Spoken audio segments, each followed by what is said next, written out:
మేము విశ్వసిస్తూ నాయన నీ వాక్యం కోసం నాయన తండ్రి ఆశతో ఎదురు చూస్తున్నాం ప్రభా. మా ఆశను కోరికను నెరవేర్చమని నాయన తండ్రి మీ దైవదాసుని నాయన తండ్రి ముప్పదంతులుగా, అరవదంతులుగా, నూరంతులుగా మీ ఆత్మాభిషేకాన్ని చేసి నాయన నాతో మా అందరితో మాట్లాడమని మీకే నాయన తండ్రి ఈ సమస్త మహిమ ప్రభావాలు ఆరోపిస్తూ మా రక్షకుడు మా ప్రియ ప్రభు అయిన యేసుక్రీస్తు ఉన్నత శక్తి గల నామంలో మాత్రమే అడిగి వేడుకొంచున్నాము తండ్రి. ఆమేన్. ఆమేన్. హల్లెలూయా. ఆమేన్. హల్లెలూయా. Praise the Lord. Thank you so much అమ్మగారు. జాన్సీ అక్క ప్లీజ్. ఓకే తమ్ముడు. అందరికీ ప్రైజ్ లాడండి. మరి ఈరోజు మన మధ్యలో వాక్యం అందించడానికి పాస్టర్ శామ్యూల్ డి హడ్సన్ గారు దేవుని ఆత్మ చేత ప్రేరేపింపబడి సిద్ధంగా ఉన్నారండి. వారిని పరిచయం చేయటం గౌరవంగా భావిస్తున్నాను. పాస్టర్ శామ్యూల్ డి హడ్సన్ గారు ఒంగోలు జిల్లాకు చెందిన పాస్టర్ డి ఆశీర్వాదం గారి ఏకైక కుమారుడు. శామ్యూల్ గారు పవర్ ఎలక్ట్రానిక్స్ లో మాస్టర్స్ డిగ్రీ చేశారు. యవనస్తుల పరిచర్య ఎడల భారం కలిగిన శామ్యూల్ గారు యుఈఎస్ఐ పరిచర్య ద్వారా ఆత్మీయంగా బలపరచబడి ప్రస్తుతం మధ్యప్రదేశ్ లోని భోపాల్లో ది హౌస్ ఆఫ్ రిస్టరేషన్ ద్వారా సేవలందించుచున్నారు. సువార్త అందని ప్రాంతాలలో వాక్య ప్రకటన, బోధన, ప్రభువుకు శిష్యులుగా చేయటం శామ్యూల్ గారి దర్శనం. మరి వారిని ప్రేమతో ఆహ్వానిస్తున్నానండి. Welcome brother. వెల్కమ్ అండి. వెల్కమ్. ప్రైజ్ ది లార్డ్ అందరికీ.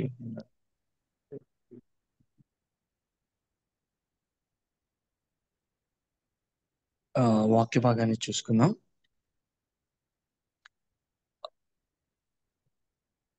రెండవ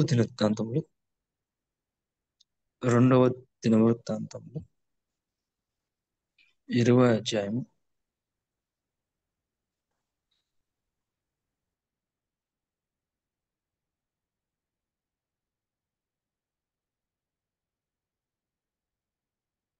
20వ అధ్యాయం చూద్దాం. సో ఇక్కడ యెహోషాపాతు అనే రాజు ఒక బ్యాటిల్ ని ఎదుర్కోవడాన్ని మనం చూస్తాము. ఒక యుద్ధాన్ని ఎదుర్కోవడాన్ని మనం చూస్తాము. ఎలా ఎదుర్కొన్నాడో అనేది మనం చూస్తాము. దేవుని కృప వలన ఆయన మరి దేవుని సహాయంతో ఆయన యుద్ధాన్ని జయించడం చూస్తాము.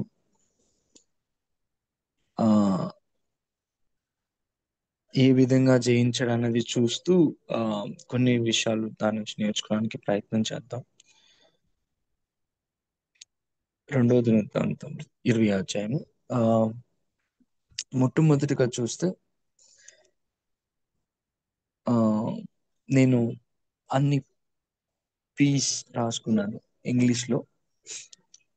మొట్టమొదటిగా చూస్తే పెయిన్.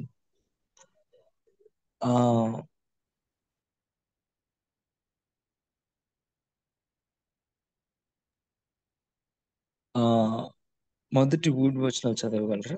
పెయిన్. 2వ దినవృత్తాంతంలో 20వ అధ్యాయం మొదటి 3 వచనాలు ఎవరైనా చదవండి. ఇది అయిన తరువాత మోయాబీయులను, అమోనీయులను, మెయోనీయులలో కొందరును దండెత్తి యెహోషాపాతు మీదికి వచ్చిరి. అంతలో కొందరు వచ్చి, సముద్రం ఆవల నుండి సిరియనుల తట్టు నుండి గొప్ప సైన్యం ఒకటి నీ మీదికి వచ్చుచున్నది, చిత్తగించుము, వారు హససోన్ తామారు అను ఏన్గదిలో ఉన్నారని యెహోషాపాతునకు తెలియజేసిరి. చిన్న ప్రార్థన చేసుకుని స్టార్ట్ చేసుకుని. పరిశుద్ధుడు జీవం కలిగిన మా తండ్రి, ఘనమైన దేవానికి వందనాలయ్యా. నీ జీవం కలిగిన మాటలను బట్టి నీకు వందనాలు. నీ వాక్యము జీవం కలిగిన తండ్రి, మా ప్రతి ఒక్కరితో మీరు మాట్లాడవలసిందిగా కోరుకున్నాను తండ్రి. మా ప్రతి అవసరం తెలిసిన దేవుడు తండ్రి. నీ ఆత్మీయమైన ఆహారాన్ని, ఈరోజు కావాల్సిన మన్నాను మాకు దయచేయవలసిందిగా కోరుకున్నాం తండ్రి.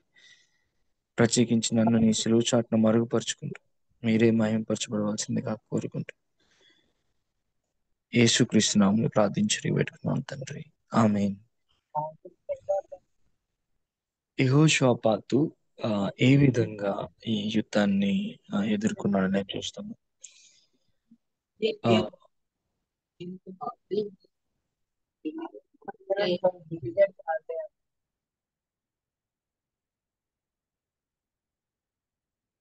2వ వచనంలో చూస్తే వాస్ట్ ఆర్మీ, ఒక గొప్ప ఆ మరి సైన్యము ఆయన మీదకు వస్తున్నది. ఆ ఒక రాజ్యపు వారు కాదు, కానీ మోయాబీలు, అమ్మోనీలు, ఇంకా వేరే 3 రాజ్యముల వారు మరి కలిసి యెహోషాపాతు రాజ్యం మీదకి, యూదా రాజ్యం, యూదా యెరూషలేం వారి మీదకి ఆ దండెత్తుతున్న పరిస్థితి చూస్తే, ఇది ఆ ఎక్కువ కాలం నుంచి తనకు తెలిసి వచ్చినది కాదు, సడన్ గా తన మీదకు వచ్చినది. ఇది చాలా పెద్ద ఆర్మీ, తనకు మించి, తన సామర్థ్యకు మించి వస్తున్న పెద్ద సైన్యం ఇది. దీన్ని ఏ విధంగా ఎదుర్కొన్నాడు యెహోషాపాతు అనేది మనం చూడగలుగుతాం. 3వ వచనం చాలా ప్రాముఖ్యమైనది. 3వ వచనం చదవండి. యెహోషాపాతు భయపడి యెహోవా ఉమ్. యొద్ద విచారించుటకు మనసు నిలుపుకొని యూదా యందంతటా ఉపవాస దినము ఆచరింపవలనని చాటింపగా చాలా ప్రశ్న. యెహోషాపాతు భయపడి యెహోవా సన్నిధిలో ఆలోచించాలి. సో భయము అనేది చాలా రకాల రియాక్షన్స్ కి కారణమవుతుంది. భయములో కొంతమంది సరైనది చేస్తే, చాలా మంది ఆ భయంలో మరి తప్పుడు అడుగులు వేయడానికి అవకాశం ఉంటుంది. చాలా మంది మరి ప్యారలైజ్ అయిపోతారు, ఏం చేయాలో తోచలేదు అన్నట్లు అయిపోతారు. సో భయం అనేది నిజానికి ఎక్కువ పాలు సైతాన్ని ఉపయోగించుకుంటూ ఉంటాడు, భయపెడుతూ ఉంటాడు తను. మనం వాక్యంలో, పేతురు రాసిన పత్రికలో రాసి ఉంది, మన విరోధి అయిన అపవాది గర్జించు సింహము వలె ఎవరిని మృంగుతున్నా అనేది. గర్జించు సింహము, మనందరికీ తెలుసు సింహము ఎలాగో, ఎందుకు గర్జనను ఉపయోగించుకుంటుందో.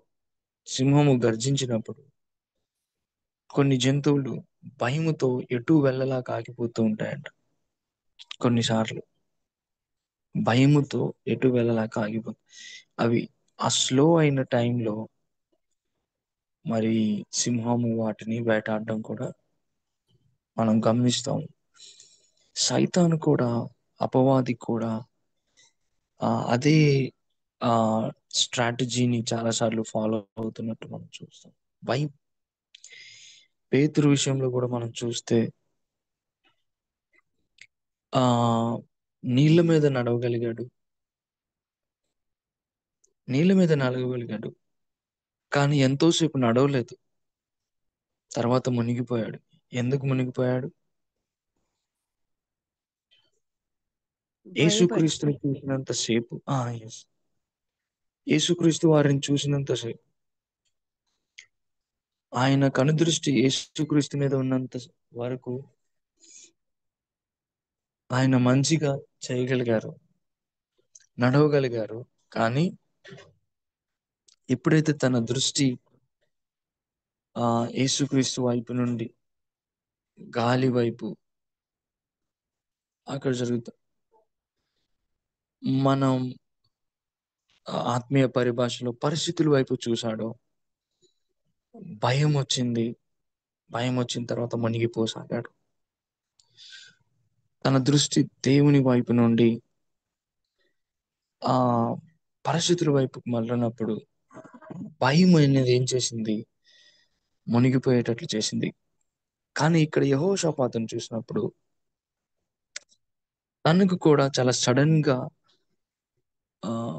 అనుకోకుండా వచ్చి జరిగిన విషయం ఇది. సడన్గా భయపడి అనే మాట మనం అక్కడ చూస్తాం. కానీ ఇక్కడ తను చేసిన చాలా గొప్ప విషయము, మంచి విషయము ఏంటంటే, భయపడి వెంటనే ఇంకా తన సొంత జ్ఞానాన్ని ఉపయోగించడానికి తను ప్రయత్నించలేదు.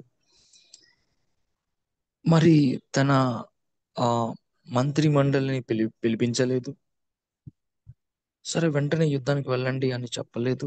చాలా నిజంగా చాలా గొప్ప నాయకత్వ లక్షణాలను యెహోషాపాతు జీవితంలో మనం చూడొచ్చు. మనందరికి ఎంతో మాదిరికరంగా తనని మనం ఇక్కడ చూడొచ్చు. తన తన తన వైపుకి ఇంత ట్రబుల్ వచ్చినప్పుడు, పెయిన్ వచ్చినప్పుడు, కన్ఫ్యూజన్ వచ్చినప్పుడు తను వెంటనే దేవుని సన్నిధిలోకి వెళ్ళి ఎంక్వైర్ చేశాడు అనే మాట నిజంగా మనందరికీ చాలా మాదిరికరమైన విషయం. So fear may lead to many other things, but we should see that fear may lead us to the God's presence. భయము మనం దేవుని సన్నిధికి నడిపించేటట్టు మనం చేయగలగాలి. సో ఈ రోజున మనము కూడా ఎన్నో రకాల భయాలతో మనం చుట్టుముడుతూ ఉంటాం. కొన్నిసార్లు సడన్ గా మనకి కొన్ని జరగచ్చు. మన ఆలోచనలో లేనివి కొన్ని మన మీదకి రావచ్చు. సో అయితే దేవుని బిడ్డలంగా మరి దేవుని వాక్యంలో మనకి మంచి మాదిరి మనం చూడగలుగుతాము. యెహోషాపాతు జీవితంలో మరి తను దేవుని సన్నిధికి వెళ్ళి ఎంక్వైర్ చేశాడు. మరి ఉపవాస దినాన్ని ప్రకటించాడు. అందరూ ఉపవాసం చేశారు. అందరూ ఉపవాసం చేసేటట్లు చేశాడు.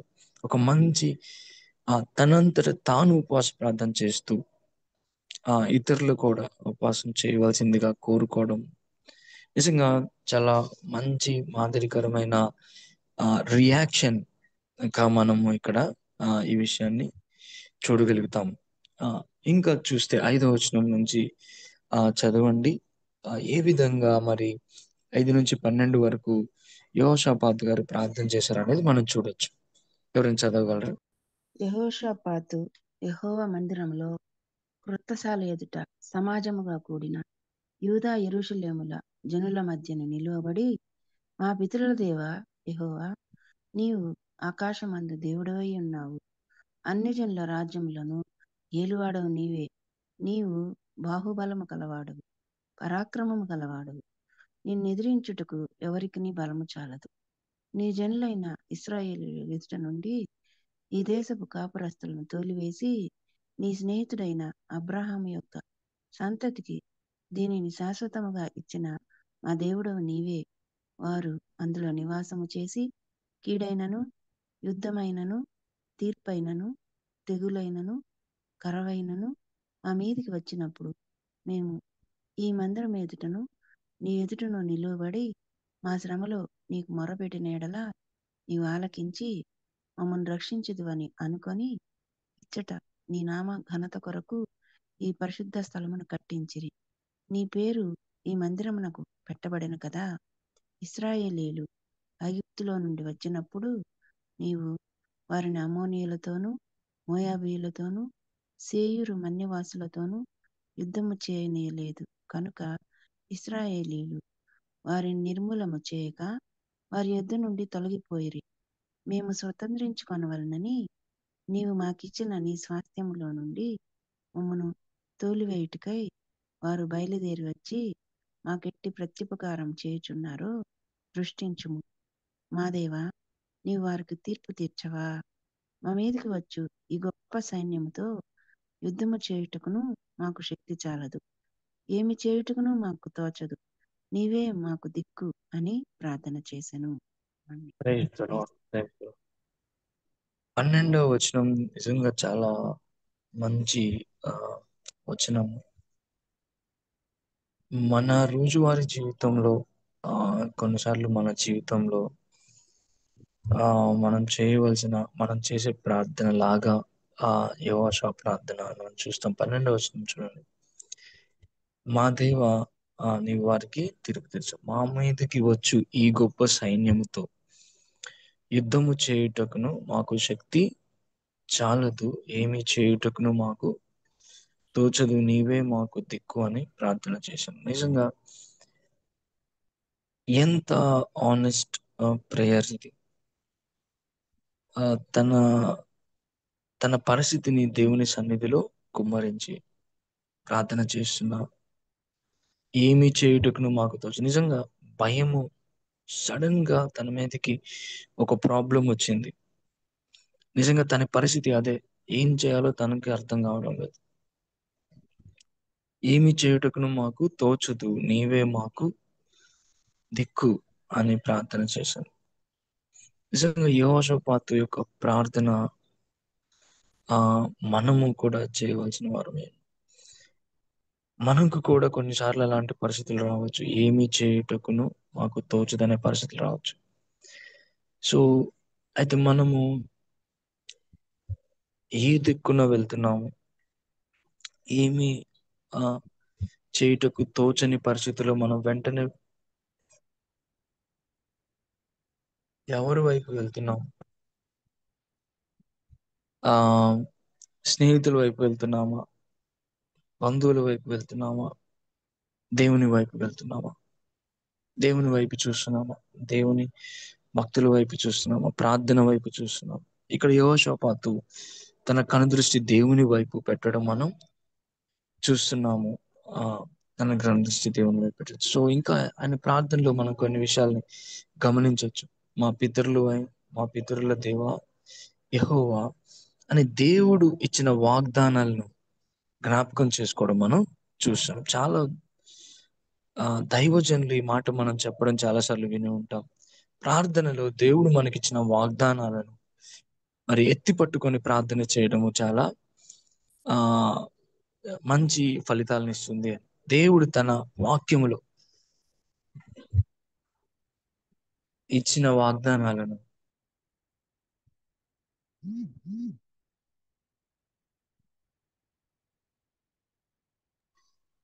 ఎత్తి పట్టుకొని మనం ప్రార్థన చేయాలి. దేవుడు మనకి ఇచ్చిన వాగ్దానం బైబిల్లో ఎన్నో వాగ్దానాలు ఉన్నాయి. వాగ్దానాలు వైపు మనం చూస్తూ దేవుని సన్నిధిలో ప్రార్థన చేయాలి. ఇక్కడ యెహోషాపాతు జీవితంలో మనం అది చూడొచ్చు. సో ఆయన ప్రార్థన చేయడం చూస్తాము. దాన్ని బట్టి వెంటనే ఏం జరిగిందో 13వ వచనంలో చూడండి. యూదా వారందరూ తమ శిశువులతోనూ భార్యలతోనూ పిల్లలతోనూ యెహోవా సన్నిధిని నిలువబడిరి. అప్పుడు మత్తన్యాకు పుట్టిన యెహీయేలు కుమారుడైన బెనాయాకు జననమైన జకర్యా కుమారుడును ఆసాపు సంతతివాడును లేవీయుడునగు యహజీయేలు సమాజంలో ఉండెను. యెహోవా ఆత్మ అతని మీదికి రాగా అతడు ఇలాగూ ప్రకటించెను: యూదావారలారా, యెరూషలేము కాపురస్తులారా, యెహోషాపాతు రాజా, మీరందరూ ఆలకించుడి. యెహోవా సెలవిచ్చినదేమనగా, ఈ గొప్ప సైన్యమునకు మీరు భయపడకుడి, జడియకుడి. ఈ యుద్ధము మీరు కాదు, దేవుడే జరిగించును. రేపు వారి మీదికి ఇక్కడ చూస్తే ఫస్ట్ పెయిన్ చూసాము.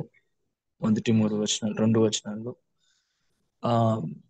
యెహోషాపాతు రెస్పాన్స్ ప్రేయర్ చూసాము. పెయిన్ కి రెస్పాన్స్ గా ఆయన ప్రేయర్ ని చూసాము. ఇక్కడ చూస్తే ప్రొఫెసీ ఒక ఒక ఒక ఒక వ్యక్తి యహజీయేలు అనే వ్యక్తి దేవుని ఆత్మతో నింపబడి ఒక ప్రాఫెసీని, ఒక ప్రవచనాన్ని ఈ యుద్ధం విషయంలో చేయడం మనం చూస్తున్నాము. ఆ ప్రాఫెసీలో దేవుని యొక్క ప్రామిస్ ని కూడా మనం చూస్తాము. ఏం చెప్తున్నాడు? యూదా వారలారా, యెరూషలేము కాపురస్తులారా, యెహోషాపాతు రాజా, మీరందరూ ఆలోకించుడి. యెహోవా సెలవిచ్చినది ఏమనగా, ఈ గొప్ప సైన్యమునకు మీరు భయపడుకుడి, జడియకుడి. ఈ యుద్ధము మీరు కాదు, దేవుడే జరిగించును. ఆ ప్రాఫెసీలో ఒక ప్రామిస్ ని దేవుడు ఇచ్చాడు. ఒక ప్రామిస్ ని దేవుడు ఇచ్చాడు. భయపడకుడి, జడియకుడి, ఈ యుద్ధం మీరు కాదు, దేవుడే జరిగించును. ఇంకా మనం చూస్తే ఈ ప్రాఫెసీలో ఇంకా ఏముంది అని మనం చూస్తే 16వ వచనంలో చూడండి. రేపు వారి మీదికి పోవుడి, వారు జీజు అను ఎక్కుడు మార్గమున వచ్చెదరు. మీరు ఇరువేలు అరణ్యము ముందరనున్న వాగు కొన దగ్గర వారిని కనుగొందురు. ఈ యుద్ధములో మీరు పోట్లాడవలసిన నిమిత్తము లేదు. యూదావారులారా, యెరూషలేము వారులారా, మీరు యుద్ధ పంక్తులు తీర్చి నిలువబడుడి. మీతో కూడానున్న యెహోవా దయచేయు రక్షణను మీరు చూచెదరు. భయపడకుడి, జడియకుడి. రేపు వారి మీదికి పోవుడి, యెహోవా మీతో కూడా ఉండును. Praise the Lord, praise the Lord. ఇక్కడ చూస్తే ఆ ప్రేయర్ ద్వారా వచ్చిన రిజల్ట్ ఏంటంటే ఒక ప్రాఫెసీ, ఒక promise and at the same time ఒక ప్లాన్. సో ప్రేయర్ రిజల్ట్ ద్వారా ఏమొచ్చిందంటే ఆ ప్రాఫెసీలో దేవుని ప్రామిస్, తర్వాత ప్లాన్, ఎలా చేయాలి యుద్ధం. యుద్ధం మీరు చేయాల్సిన అవసరం లేదు. మీరు జస్ట్ నిలవబడండి, యుద్ధ పంక్తిలో నిలవబడండి, దేవుణ్ణి స్తుతించండి, దేవుడే యుద్ధాన్ని చేస్తారు. మీరు ఏమి చేయాల్సిన అక్కర్లేదు. నిజంగా ఎంతో విచిత్రమో కదా. మీరేం చేయాల్సిన అక్కర్లేదు. మీరు జస్ట్ నిలవబడండి, యెహోవా చే రక్షణను చూడండి, భయపడుకుడి, జడియకుడి అని. రేపు వారి మీదకి పోవుడి, యెహోవా మీతో కూడా ఉండును. యుద్ధ పంక్తులు తీర్చి నిలవబడండి, కానీ యుద్ధం చేయాల్సిన అవసరం లేదు. సో దేవుడు ఒక ప్లాన్ కూడా ప్రార్థన ద్వారా మరి యెహోషాపాతుకి, ఆయన రాజ్యానికి, యూదా వారులకి, యెరూషలేము కాపురస్తులకి మన దేవుడు ఎలా చేశాడని మనం చూస్తాం. ఇంకా మనం చూస్తే ఎలా ఈ యుద్ధాన్ని గెలిచారు అంటే చెప్పిన ప్లాన్ ప్రకారమే చేయడం జరిగింది. 18, 19 వచనాలు చదవండి. 18, 19 వచనాలు.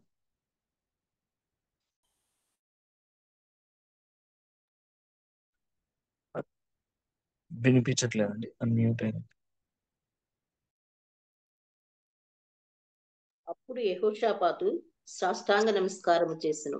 యూదావారును యెరూషలేము కాపురస్తులను యెహోవా సన్నిధిని సాగిలపడి నమస్కరించిరి. కహాతీయులు సంతతి వారును కొరీహీయుల సంతతి వారునగు లేవీయులను నిలువబడి గొప్ప శబ్దముతో ఇశ్రాయేలీల దేవుడైన యెహోవాను స్తుతించిరి. Praise the Lord. స్థుతితో ఒక పెద్ద యుద్ధాన్ని చేశారు. Very historical battle. యెహోషాపాతు స్థుతితో ఒక యుద్ధాన్ని చేశాడు. ఇంకా చూస్తే అంతటి వారు ఉదయముననే లేచి తెకోవారణ్యమునకు పోయిరి. వారు పోవుచుండగా యెహోషాపాతు నిలబడి, యూదా వారులారా, యెరూషలేము కాపురస్తులారా, నా మాట వినుడి.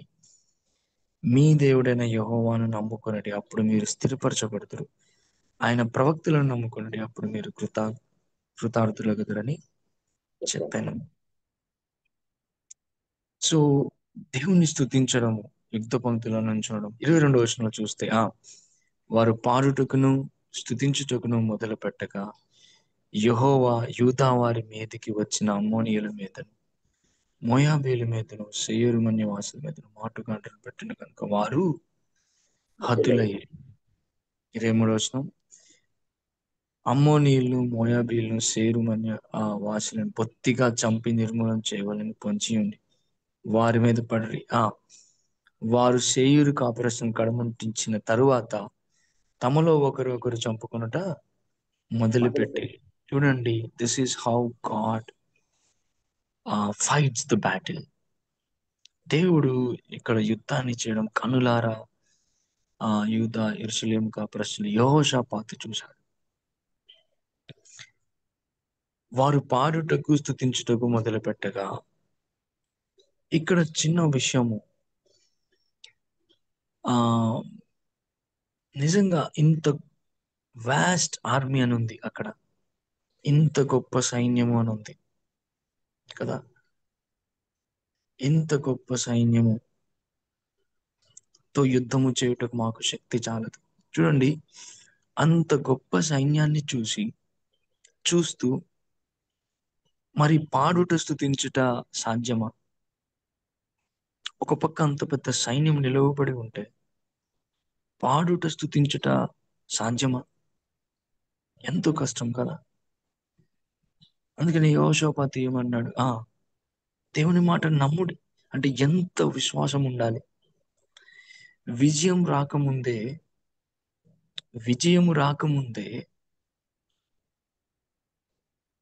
విజయ గానము చేయడముకి ఎంత విశ్వాసం ఉండాలి. నిజంగా యెహోషాపాతుకి ఎంతో విశ్వాసం. ఆయన జస్ట్ ప్రార్థన చేయడమే కాదు, తన మాటల్లో చెప్పడమే కాదు, తన క్రియల్లో దాన్ని చూపించాడు, విశ్వాసాన్ని చూపించడం. ఎందుకంటే క్రియల్లో అని ఎలా చెప్పగలుగుతున్నాం అంటే, గెలవక ముందే, విజయం సాధించక ముందే దేవుణ్ణి స్తుతించడం ఇక్కడ నిజంగా ఆలోచించడం తగిన విషయం. దేవుడు మనల్ని కూడా ఎలా కోరుకుంటున్నాడు అంటే, 2 కొరింథీయులకు రాసిన పత్రిక 5వ అధ్యాయము 6వ వచనం చూడండి. 2 కొరింథీయులు రాసిన పత్రిక 5వ అధ్యాయం 6వ వచనం. పేరుచూపు వలన కాక విశ్వాసము వలన నడుచుకొనుచున్నాము గనుక. దేవుడు నిన్ను నన్ను ఒక విశ్వాసులు అనే పేరు ఉంది కదా మనందరికి.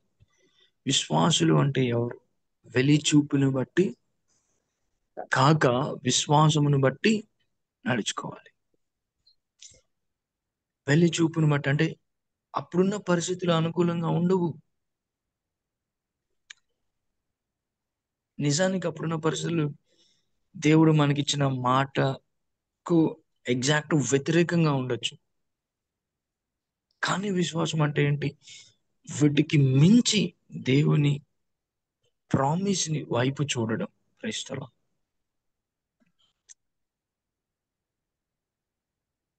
మన పరిస్థితులు అంటే వెలి చూపుని బట్టి ప్రతి ఒక్కరు నడుచుకుంటారు.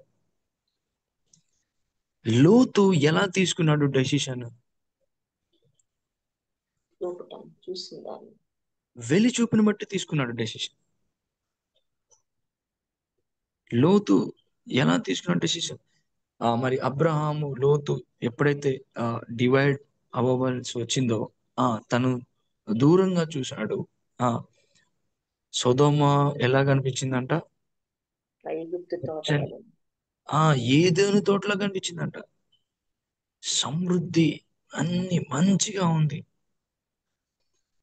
కానీ మనందరికి తెలుసు పర్యవసానం ఏం జరిగిందని. అంటే దీని అర్థం మంచిగా కనిపించేవాడిని చెడ్డవి అని కాదు, కానీ దాని అర్థం అది కాదు. కానీ అంటే తనలో ఆ సుధమ వెళ్ళినప్పుడే కాదు, కానీ ముందు నుంచి తనలో ఈ శారీరక కార్నల్ మైండ్ సెట్ అని పౌలు భక్తులు అంటాడు. కార్నల్ మైండ్ సెట్, శరీర సంబంధమైన ఆలోచనలు, శరీర సంబంధమైన చాయిసెస్, శరీర సంబంధమైన విధానాలు తనలో అప్పటి నుంచి ఉండడం మనం చూస్తాం. ఎందుకంటే కోరుకోవాల్సి వచ్చినప్పుడు ప్రార్థన చేస్తున్నట్లు మనకి కనిపించదు, దేవుని వైపు అడుగుతున్నట్లు మనకు కనిపించదు, తన జ్ఞానం మీద తన దృష్టి ఉంచడం మనం చూస్తాము. తన వెలిచూపుని బట్టి చూసి ఈ రోజున చాలా సార్లు విశ్వాసంగా మనం పేరు తెచ్చుకున్నా కానీ మన చాయిసెస్ ఎలా ఉన్నాయి? మనము ఏదైనా చూస్ చేసుకోవాల్సినప్పుడు మనము మన జ్ఞానాన్ని మనం ఉపయోగిస్తున్నామా, లేకపోతే దేవుని సన్నిధికి వెళ్తున్నామా? ఇప్పుడు అవి మంచిగా కనిపించవచ్చు, కానీ నేను దేవుణ్ణి అడుగుతాను. అంతా సవ్యంగానే అనిపించవచ్చు, కానీ నేను దేవుణ్ణి అడుగుతాను. కానీ నేను దేవుని సన్నిధిలోకి వెళ్ళడం వెలిచూపును బట్టి కాక విశ్వాసమును బట్టి. సో దేవుడు మరి ఇక్కడ మనం చూస్తే యెహోషాపాతు కానీ యూదావారులు కానీ యెరూషలేము కాపురస్తులు వాళ్ళు మనందరికీ నిజంగా ఒక గొప్ప మాదిరిగా మనం చూడగలుగుతాం. విజయాన్ని సాధించక ముందే ఎంతగా వారు దేవుని మాటను నమ్మారు, ఎంతగా వారి రాజు మాటను నమ్మారు, ఎంతగా ప్రవక్త ఆ ప్రవచనం చెప్పిన వ్యక్తిని నమ్మారు, దేవుని ఎంతగా గౌరవించారనేది స్తుతించుట, పాడుట ద్వారా మనం చూడగలుగుతున్నాం. సో దేవుడు మన జీవితంలో కూడా కొన్ని వాగ్దానాలు ఇచ్చి ఉండొచ్చు, ఆ వాగ్దానాలు జరుగుతున్నట్లుగా అసలు ఎక్కడా కనిపిస్తూ ఉండకపోవచ్చు. అరే, దేవుడు ఇచ్చిన వాగ్దానం ఏంటి, నాకు జరుగుతున్న పరిస్థితులు ఏంటి అని మనందరికీ అనిపించవచ్చు. కానీ మనకి అబ్రహాము విశ్వాసులకు తండ్రి. అబ్రహాం ఎలా నమ్మాడు దేవుణ్ణి,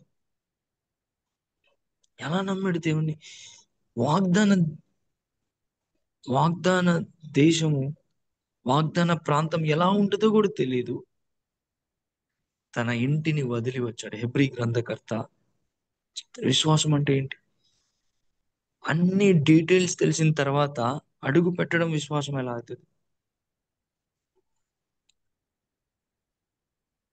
వెలుగులో నడవడం విశ్వాసం ఏమవుతుంది? చీకటిలో కూడా చెప్పిన వాని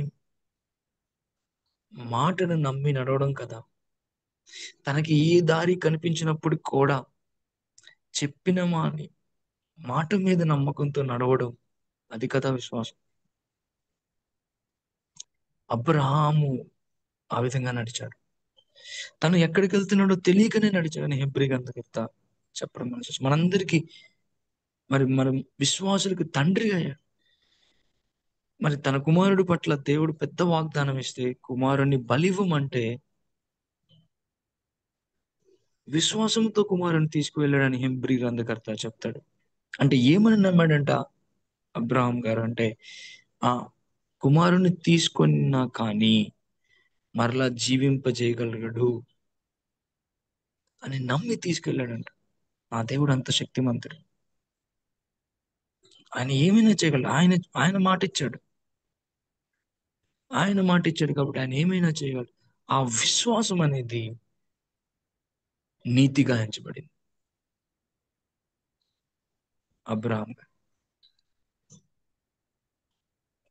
మరి వెలిచూపుని బట్టి కాక విశ్వాసమును బట్టి నడుచుకుంటున్నాము. పౌలు భక్తుడు చెప్తున్నారు, నా జీవితాల్లో విశ్వాసాన్ని మనము కనబరచాలని దేవుడు కోరుకున్నాడు. జస్ట్ చెప్పడం మాత్రమే కాదు, కానీ మన దృక్పథాలు, మన మాటలలో చాలాసార్లు మన మాటల్లో అవిశ్వాసం కనబడుతుంది. అది దేవునికి చాలా దుఃఖకరం అనేది మనం మర్చిపోతున్నాం. దేవుడు స్వస్థపరిచిన ప్రతి వ్యక్తితో చెప్పిన మాట, నీ విశ్వాసం నిన్ను స్వస్థపరిచను. ఆయన ఎంతో సంతోషించిన విషయము విశ్వాసం. ఆ సేనాధిపతి దేవుని దగ్గరికి వచ్చి, అయ్యా, ఈ విధంగా దాసునికి నాకు బాగలేదు అని చెప్తే, తను బాగైపోయాడు, పో, ఆమె బాగైపోయింది, పో, కుమార్తె బాగైపోయింది అని చెప్తే, విశ్వాసంతో నమ్మి వెళ్తే దేవుడు తన నమ్మి వెళ్ళడాన్ని దేవుడు ఎంతో సంతోషించాడు. ఇజ్రాయెల్లో ఇంతటి విశ్వాసం కలిగిన వారు లేరన్న. మరి దేవుడు నా జీవితాలను చూస్తున్నప్పుడు దేవుడు ఏ విధంగా ఆలోచిస్తున్నాడు? దేవుడు చెప్పిన తర్వాత కూడా ఆయన్ని మనం పదే క్వశ్చన్ చేస్తున్నామా?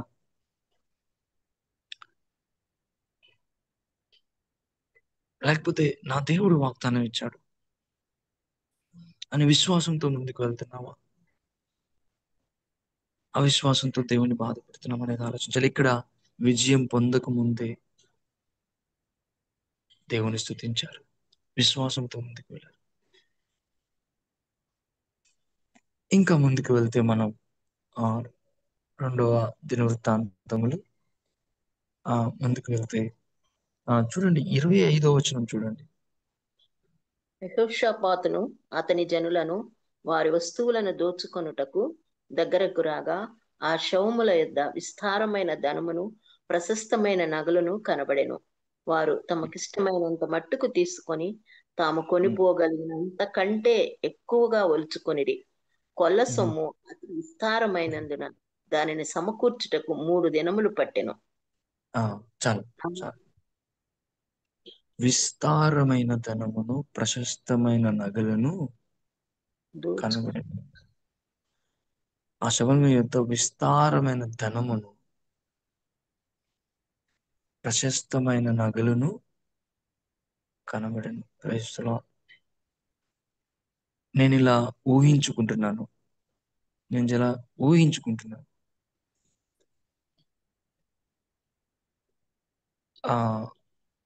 మనము లేకపోతే యెహోషాపాతు, యూదా వారు, యెరూషలేము కాపురస్తులు ఆ విస్తారమైన మహా సైన్యాన్ని చూసి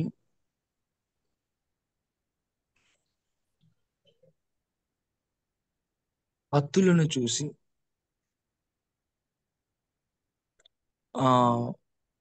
ఈటెలను చూసి ఓకే, ఇంకా వారి దగ్గర ఏ సామాగ్రి ఉందో, యుద్ధ సామాగ్రి ఉందో, ఆ సమయంలో వారికి ఆ యుద్ధ సామాగ్రి మాత్రమే కనిపించుండేది.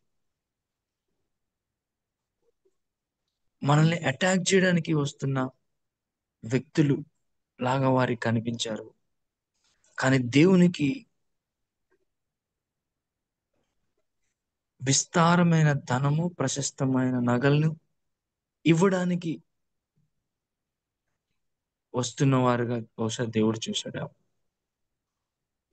Praise the lord. అటాక్ చేయడానికి వస్తున్న వారుగా మనము చూస్తే యూదా వారు, యెహోషాపాతు, దేవుడు ఏం చూశాడు? విస్తారమైన ధనమును ప్రశస్తమైన నగలను ఇవ్వడానికి వస్తున్న వారుగా చూసుంటాడేమో. బహుశా దేవుడు మనసులో అనుకున్నాడు, యెహోషాపాతు, అయ్యా వాళ్ళు చంపడానికి రావట్లేదు, ప్రైజ్ ది లార్డ్, వారు విస్తారమైన ధనము మీకు నగలు నీయడానికి వస్తున్నారు, praise the Lord. So maybe our battles,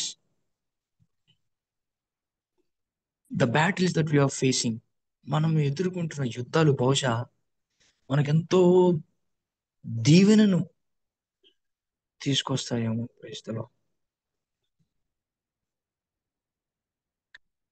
ఏమండి, యోబు భక్తుడు ఒక పెయిన్ఫుల్ సిచ్యువేషన్ గుండా వెళ్ళాడు. కానీ ఆ సిచ్యువేషన్ తర్వాత తన పరిస్థితి ఏంటి? రెండంతల దీవెన.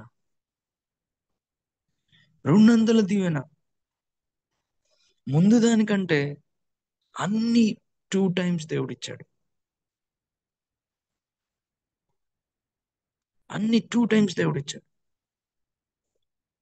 ఇక్కడ కూడా 3 రాజ్యాల వాళ్ళు వచ్చి వారికి మేలు చేసి వెళ్ళారు. నాకు ఈ వచనం చదువుతుంటే ఎంత ఇచ్చారంటే అతి విస్తారమైన దాన్ని కూర్చుకున్నట్టుకు 3 దినాలు పట్టింది. Praise the Lord. మన యుద్ధాన్ని దేవుని సన్నిధిలో పెడితే ఈ ఈ ఈ విజయం ఎక్కడ స్టార్ట్ అయింది? ఈ దీవెన ఎక్కడ స్టార్ట్ అయింది? ఈ ఆశీర్వాదం ఎక్కడ స్టార్ట్ అయింది? యుద్ధం ఏంటి ఆశీర్వాదంగా మార్చబడ్డం ఏంటి? భయపడే పరిస్థితి ఏంటి ఆశీర్వాదంగా మార్చబడడం ఏంటి? Where did it start? ఎక్కడ మొదలైంది అంటే, పాడుటకు స్తుతించుటకు మొదలు పెట్టినప్పుడు మొదలైందా? ప్రవచనం అప్పుడు మొదలైందా? ఎక్కడ మొదలైందంటే, నేను అంటాను ఎక్కడ మొదలైంది? 3వ వచనంలో మొదలైంది. 3వ వచనం చదువుతారా మళ్ళీ ఒకసారి? 3వ వచనం చదువుతారా? అందుకు యెహోషాపాతు భయపడి యెహోవా యొద్ద విచారించుటకు మనసు నిలుపుకొని యూదాయందంతటా ఉపవాస దినము ఆచరింపవలనని చాటింపగా. Praise the Lord. I feel the victory started there. తన దగ్గరికి సమస్య వచ్చినప్పుడు వెంటనే దేవుని వైపు, దేవుని సన్నిధిలోకి దాన్ని తీసుకుని వెళ్ళడం. తన సొంత జ్ఞానం కాదు, తనకున్న కాంటాక్ట్స్ కాదు, తనకున్న పరిస్థితులు కాదు, దేవుని సన్నిధిలోకి దాన్ని తీసుకుని వెళ్ళడం. I feel that the victory has started there. నాకు ఈ 25వ వచనం చదువుతుంటే నాకు ఒక మాట గుర్తొచ్చింది. ఆ ఆది కాండము 50వ అధ్యాయము 20వ వచనం చదువు.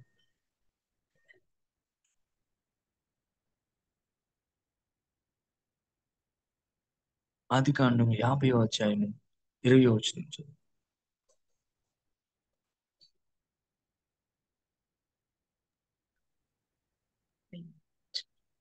మీరు నాకు కీడు చేయనుద్దేశించితిరి గాని నేటి దినమున జరుగుచున్నట్లు, అనగా బహు ప్రజలను బతికించున్నట్లుగా అది మేలుకే దేవుడు ఉద్దేశించెను. కాబట్టి భయపడకుడి, నేను మిమ్మును మీ పిల్లలను పోషించదునని చెప్పి వారిని ఆదరించి వారితో ప్రీతిగా మాట్లాడాను. Praise the Lord. ఇది ఎవరు చెప్తున్నమాట? యోసేపు చెప్తున్నమాట. యోసేపు చెప్తున్నమాట. యోసేపు చెప్తున్నమాట. యోసేపు జీవితంలో తను చేయని తప్పుకి, జస్ట్ వాళ్ళ అన్న వాళ్ళ అసూయకి బలైపోయి ఎన్నో సంవత్సరాలు వేరే దగ్గర ఉంటూ తను చేయని తప్పుకి తన జీవిత కాలం తన యవ్వన వయసులో బానిసగా ఉండవలసిన దుఃఖకరమైన పరిస్థితి కేవలం అసూయ కారణంగా, అన్నల అసూయ కారణంగా. తనలో ఎంత రివెంజ్ యాటిట్యూడ్ ఉండాలి, తనలో ఎంత పెయిన్ ఉండాలి. నేను చిన్నవాడిని, మీకు ఆహారం తీసుకోవడానికి వచ్చాను, నన్ను ఇలా కొడతారా, నన్ను చంపాలని చూస్తారు, నన్ను అమ్మేస్తారా, ఇలాగా దయ లేకుండా సొంత అన్నలయ్యి ఉండి ఇన్ని సంవత్సరాలుగా వాళ్ళని ఎదుర్కొన్నప్పుడు ఎంత రివెంజ్ తనలో ఉండాలి అని నిజంగా the perspective of Joseph is amazing. అసలు యోసేపు ఆ పరిస్థితులన్నిటినీ చాలా విచిత్రంగా చూశాడు. అన్న, మీరు కీడు చేయాలనుకున్నారు, కానీ నిజంగా చూడు దేవుడు దాన్ని మేలుగా ఎలా మార్చాడు. మనందరికీ మేలుగా మార్చాడు చూడు. ఎందుకంటే వాళ్ళు కరువులో ఉన్నారు, ధాన్యం ఇవ్వడానికి యోసేపే దిక్కయ్యాడు. వారు కరువులో ఉన్నప్పుడు యోసేపే దిక్కయ్యాడు, వాళ్ళ ఆహారం ఇవ్వడానికి యోసేపే దిక్కయ్యాడు. అక్కడ యోసేపు చెప్తున్న గొప్ప మాట, మీరు కీడు చేయని ఉద్దేశించింది, కానీ ఈ రోజున మనందరికీ మేలు జరుగుతుంది, అది దేవుడు చూడండి. దేవుడు అది మంచికే మరల్చాడు. Praise the lord. కొన్నిసార్లు మన జీవితంలో వ్యక్తుల వల్ల కావచ్చు, పరిస్థితుల వల్ల కావచ్చు, కొన్నిసార్లు మన ప్రమేయం లేకుండా మనం కొంత కీడుని అనుభవించవలసిన పరిస్థితి వస్తూ ఉండొచ్చు నా జీవితంలో. కానీ నీకు నాకు ఒక గొప్ప దేవుడు ఉన్నాడు. మన గొప్ప దేవుడు ఆయన ఏం చేస్తాడంటే ఆ కీడును కూడా చాలా గొప్ప మేలుగా మార్చగలిగిన దేవుడు మన దేవుడు. Praise the Lord. అందుకని రోమిలికి రాసిన పత్రిక 8:28లో సమస్తమును మేలు కొరకు సమకూడి జరుగుచున్నది. సమస్తమును మేలు కొరకు జరిగించేది. సో ఈ వాగ్దానం, ఈ యుద్ధం యెహోషాపాతు జీవితం ద్వారా మనము దేవుని మీద నేర్చుకోవచ్చు. ఇంకా మరి చూస్తే 26వ వచనంలో 26వ వచనం రెండవ దినవృత్తాంతములు 20వ అధ్యాయము 26వ వచనము.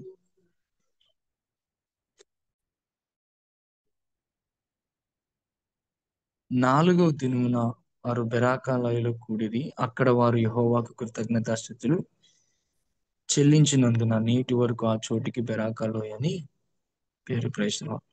సో మేలు పొందుకొని మర్చిపోయే వాళ్ళు కాదు. మేలు పొందుకొని మర్చిపోయే వాళ్ళు కొల్లలు ఉన్నారు విశ్వాసులు. దేవుని దగ్గర నుంచి పొందుకున్నంత వరకు దేవుణ్ణి గోజాడి, పొందుకున్నంత వరకు దేవునితో చాలా సిన్సియర్గా దేవుని వెనుక వచ్చి, పొందుకున్న తర్వాత కనుమరుగైపోయిన వాళ్ళు ఎంతో మంది ఉన్నారు. మీరు చూడండి, 10 మంది కుష్ఠరోగుల్లో ఎవరు వచ్చి థ్యాంక్స్ చెప్పారండి? ఎంతమంది వచ్చి థ్యాంక్స్ చెప్పారు? ఒక్కరు వచ్చి థ్యాంక్స్ చెప్పారు. 9 మంది ఉద్దేశం ఏంటో, నీ పని స్వస్థపరచడమే కదా, నువ్వు నీ పని చేసావు అని వెళ్ళిపోయారా? చాలా మంది దృక్పథం అలానే. అయితే ఇక్కడ మన యూదా వారు, యెరూషలేము వారు మాత్రము 4వ దిన బెరాకాలోయలో కూడా అక్కడ వారు యెహోవాకు కృతజ్ఞతాస్తుతులు చెల్లించారు. క్రైస్తవులు వాళ్ళు దేవుని మేలు మర్చిపోలేదు. ఒక దినమంతా దేవుని సన్నిధిలో థ్యాంక్స్ చెప్పారు.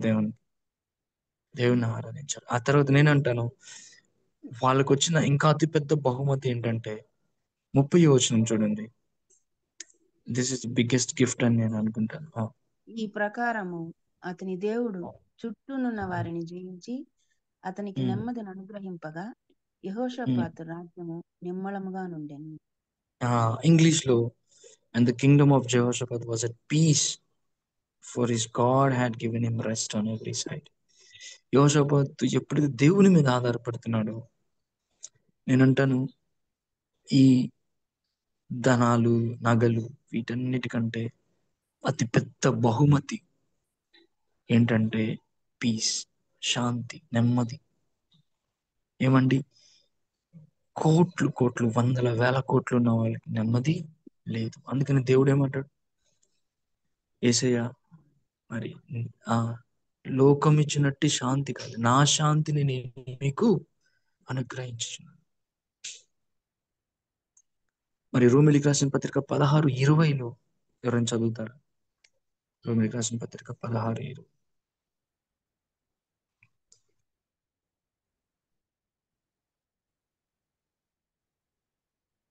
సమాధానకర్తయగు ఈ దేవుడు సాతానును మీ కాళ్ళ కింద శీఘ్రంగా చితక త్రొక్కించును. మన ప్రభువైన యేసుక్రీస్తు కృప మీకు ఉండును గాక. సమాధానకర్తయగు దేవుడు, ఆ మాట చెప్పాను. ఇంగ్లీష్ లో గాడ్ ఆఫ్ పీస్. సమాధానం అనేది చాలా పవర్ఫుల్. బాక్సింగ్ అంకుల్ సర్మన్స్ లో నేను చాలాసార్లు వింటూ ఉంటాను. సమాధానం కలిగి ఉండడం greatest blessing. It's a spiritual blessing. So సమాధానకర్తయగు దేవుడు, సమాధానానికి అధిపతి అయిన దేవుడు, God of peace will crush Satan under your feet. ఏ విధంగా అయితే సాతాను మనల్ని వేధిస్తుందో, అందుకని మీకా భక్తుడు కూడా ఏమంటాడు? మీకా 7:8 చూడండి. చదవండి. మీకా 7:8 చూడండి.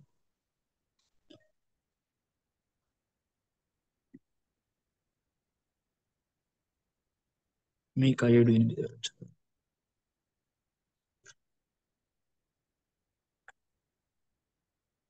7వ అధ్యాయం 8వ వచనం. మీకా 8:8 వచనం. నా శత్రువా, నా మీద అతిశయింపవద్దు. నేను క్రింద పడినను తిరిగి లేతును. నేను అంధకారం అందు కూర్చున్నను, యెహోవా నాకు వెలుగుగా నుండును. Praise the Lord. ఇది మన దృక్పథం అయి ఉండాలి. Praise the lord.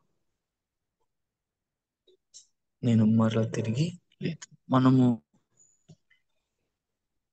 కొన్నిసార్లు మన పొరపాట్ల ద్వారా కావచ్చు, కొన్నిసార్లు దేవుడు అనుమతించిన వాటిని ద్వారా కావచ్చు, కొన్నిసార్లు పడిపోయినట్లు ఉన్నట్లు మనం ఉండొచ్చు మన పరిస్థితి. కానీ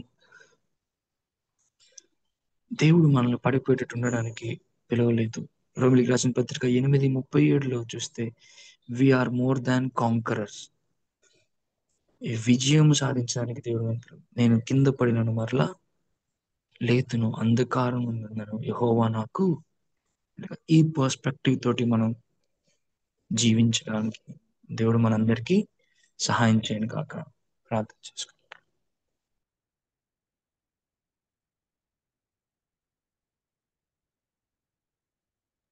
దేవుని నామంలో ఇప్పటి వరకు యెహోషాపాతు గారి జీవితం ద్వారా మనకు pain, prayer, prophecy, promise, plan, praise and peace విషయాల గురించి మనకు అద్భుతంగా వివరించిన పాస్టర్ సామ్యూయల్ హడ్సన్ గారికి వర్చువల్ ప్రేయర్ ఫెలోషిప్ తరపున కృతజ్ఞతలండి.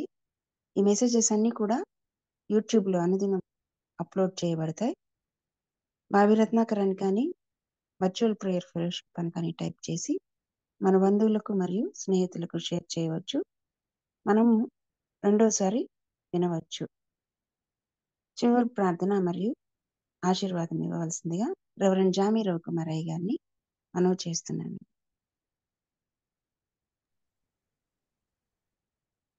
ప్రార్థన చేసుకుందామండి.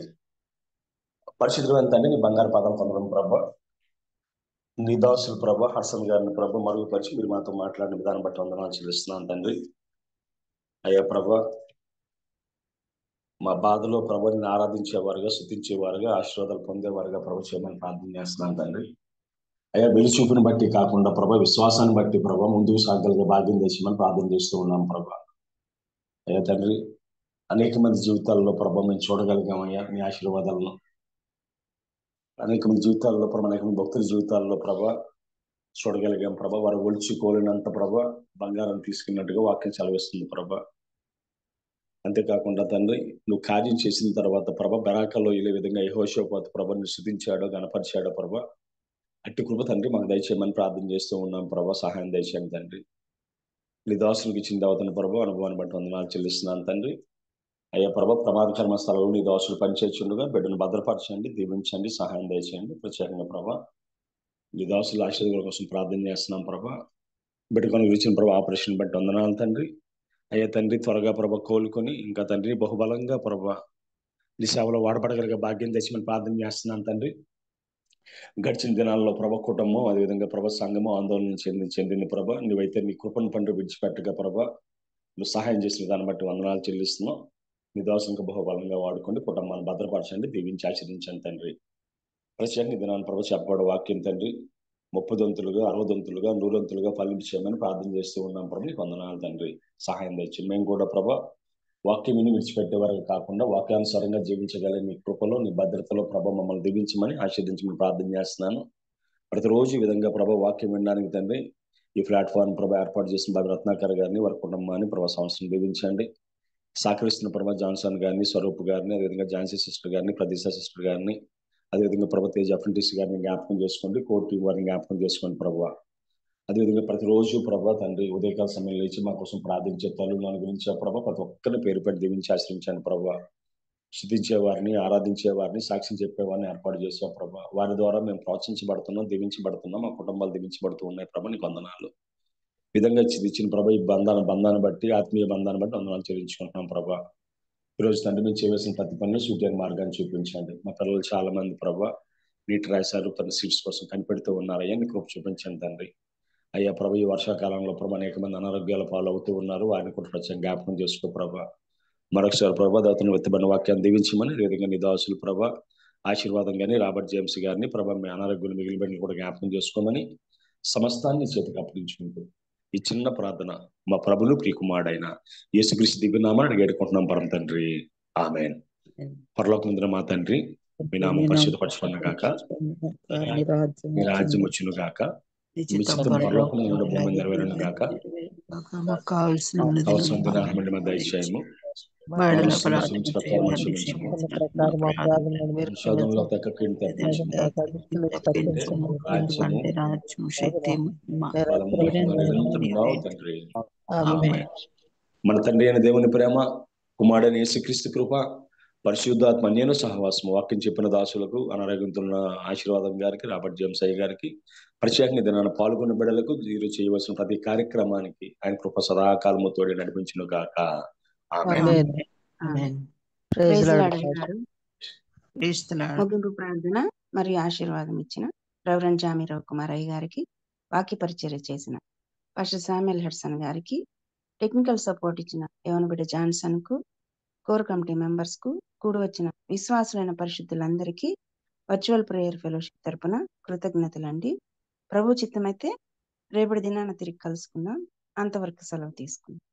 ప్రభు నామములో అందరికీ వందనాలండి.